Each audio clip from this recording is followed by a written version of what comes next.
may nakasalubong silang isang matanda, natanong yung pangalan ng lugar na to sa matandang yun. Pero may mga communication gap po. So yung pagkakaintindi ng matanda is yung tinatanong kung anong bitbit niya. Nakabitbit kasi siya ng fish basket sa dialect namin, ang tawag namin doon, Sagada. So from there on, naging Sagada na po yung lugar. Yung populasyon ng Sagada as of last year is 13,154. So there is no increase ng populasyon ng lugar namin kasi first dahil sa municipal ordinance namin na bawal magbenta ng lupa sa hindi taga rito. Secondly, dahil sa kahirapan ng buhay, mas gusto na po ng tao ditong mag-aral tapos magtrabaho sa ibang lugar. And nakikita namin na going abroad is a greener pasture for us. Kaya nung marami pong yung mga Amerikano, mga Europeans ay nagkakaroon ng mga Filipino nurses, marami na pong kumuha sa amin para makaluwas. Then noong 1904, umakyat yung American missionaries dito, inintroduce yung Anglicanism, yung simbahan po. So, familiar kayo sa Anglican? No. Yung only difference from Roman Catholic is pwedeng mag-asawa yung pare, pwede yung babaeng pare, at saka hindi namin ina-acknowledge yung Pope. Pero we follow the same calendar din sa inyo na may Christmas, may Holy Week, ganun po. So pagdating nila dito, nakita na wala kaming simbahan kaya gusto nila dito mag-establish ng simbahan. So they talk to the community people kung pwedeng mabigyan sila ng lupa for the church. And part of their program kasi is gagawa din sila ng simbahan, church, at simbahan, school at saka hospital. Kaya itong community people decided to donate this 35 hectares ng lupa for the three establishments. So itong church was established in 1910, yung school was established in 1912, tapos yung hospital was established in 1913.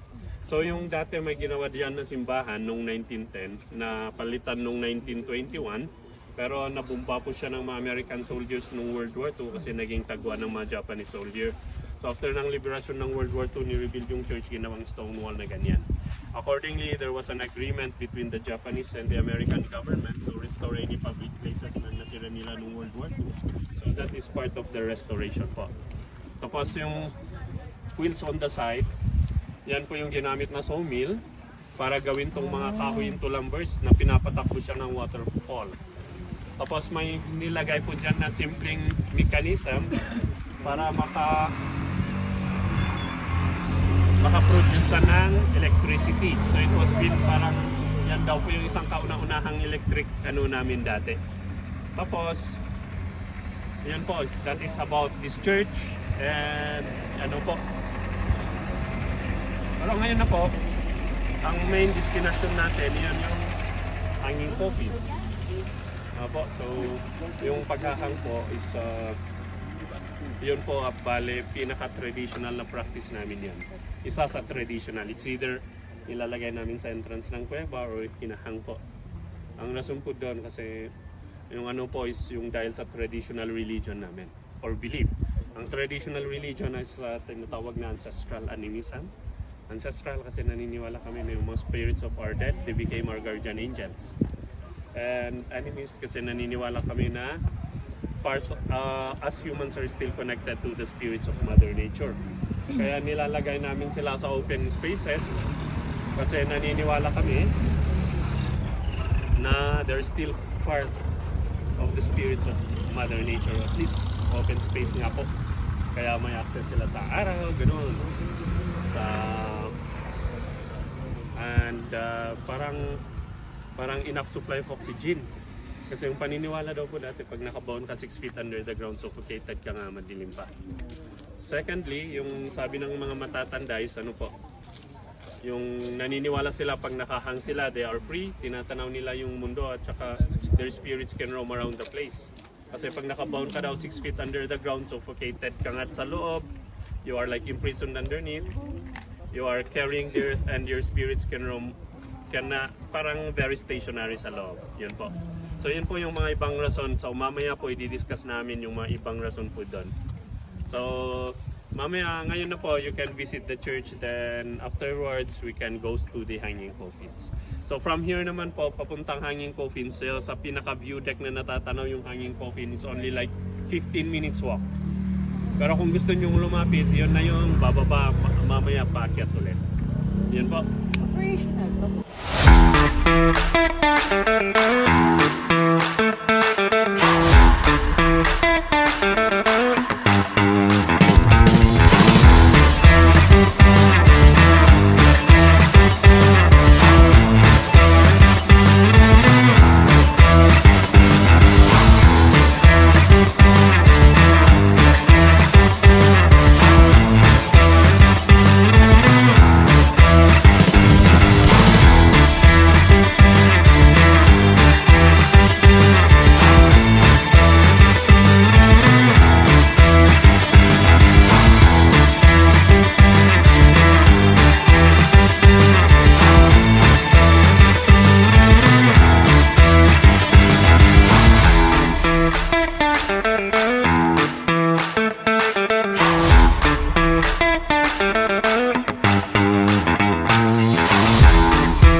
limestone. According to science, yung limestones daw matatagpuan lang sa ilalim ng dagat. Kaya may theory na Sagada was once under the sea sa mga limestone na yan.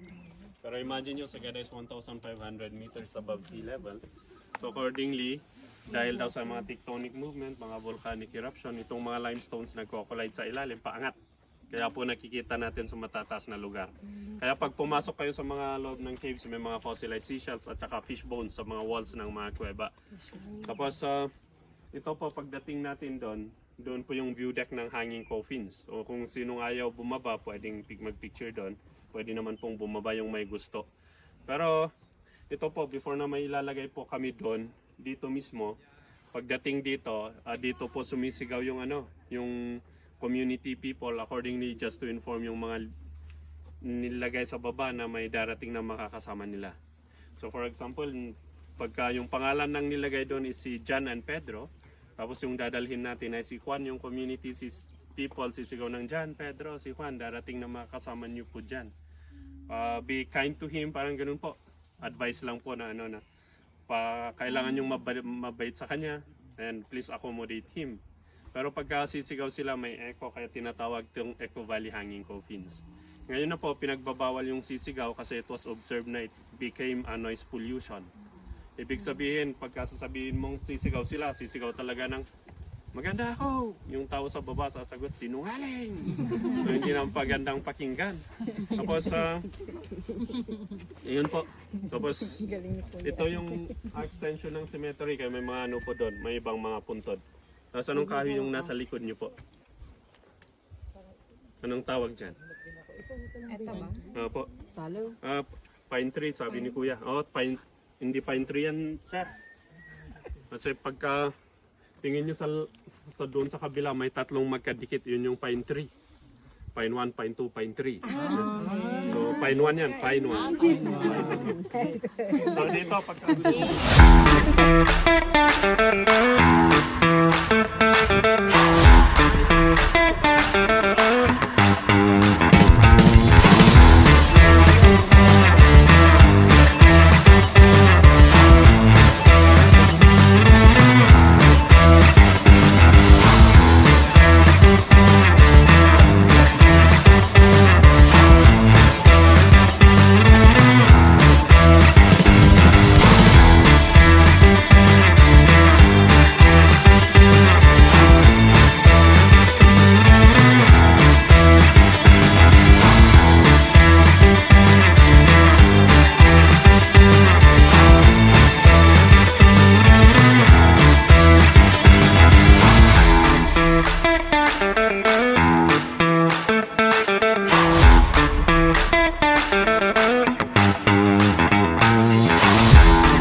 hawakan.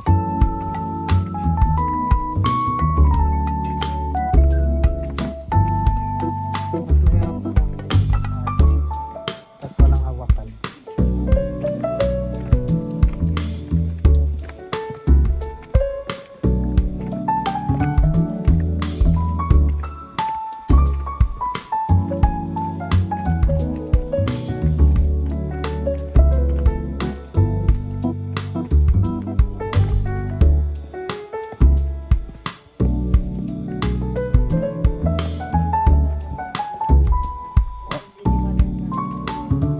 Ano, dito lang daw. Itong hanging branch, ano lang daw, coffee.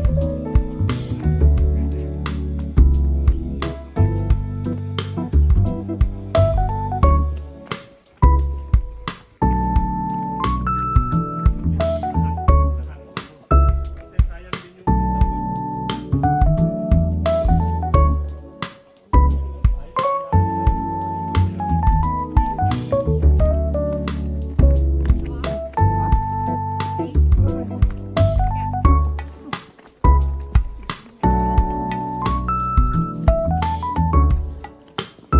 Mag-rock climbing.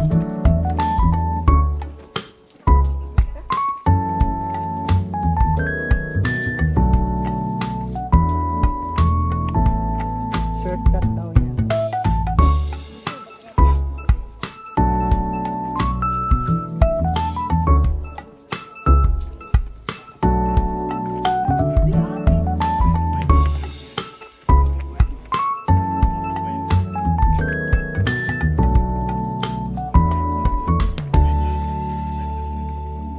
Di ba, ibibili ka rin na.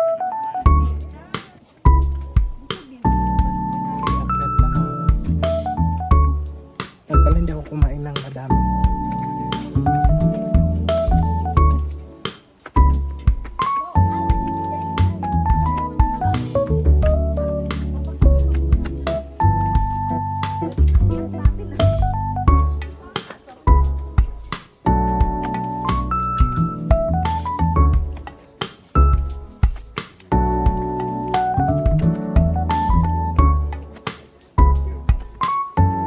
Okay, pala po.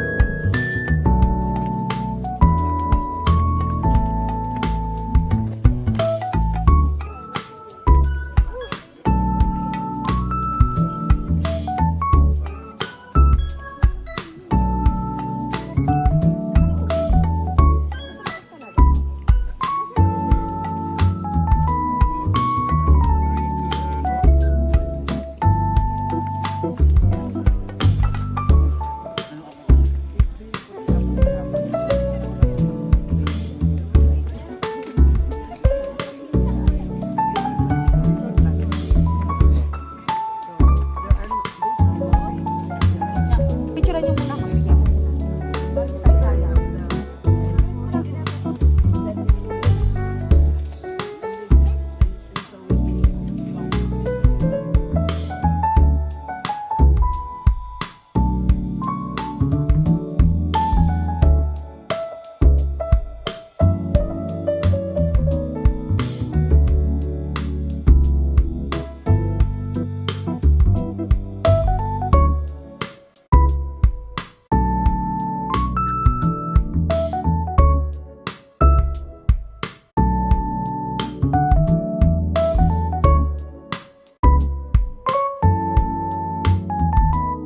Okay.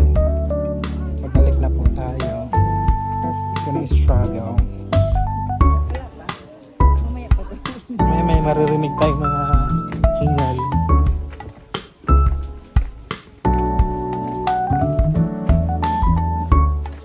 Yung ang tagal mong bumaba, tas ang picture mo 5 minutes lang.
kuya, may dala pang bata eh.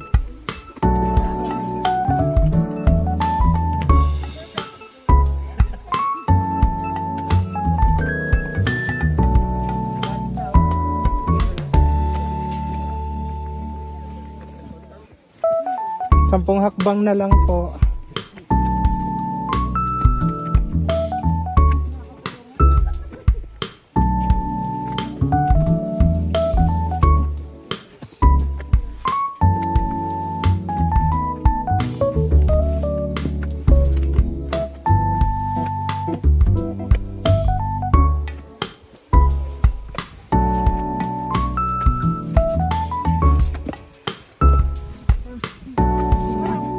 Yeah. Kaya pa?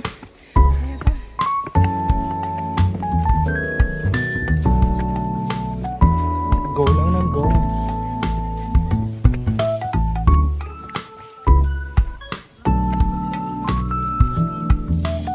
Nauna sila sa atin eh. Punta kayo? Malapit na lang. Malapit lang. Mga 10 hakbang na lang. Ah, Hello po. ayaw ang ano. Kaya nyo yan. Maganda po, promise. Pati paakyat maganda din.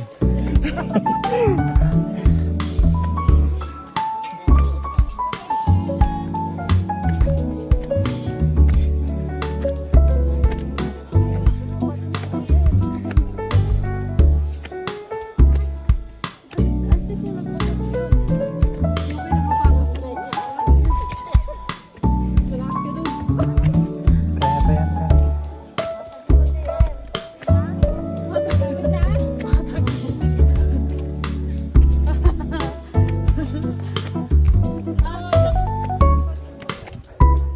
Patagilid.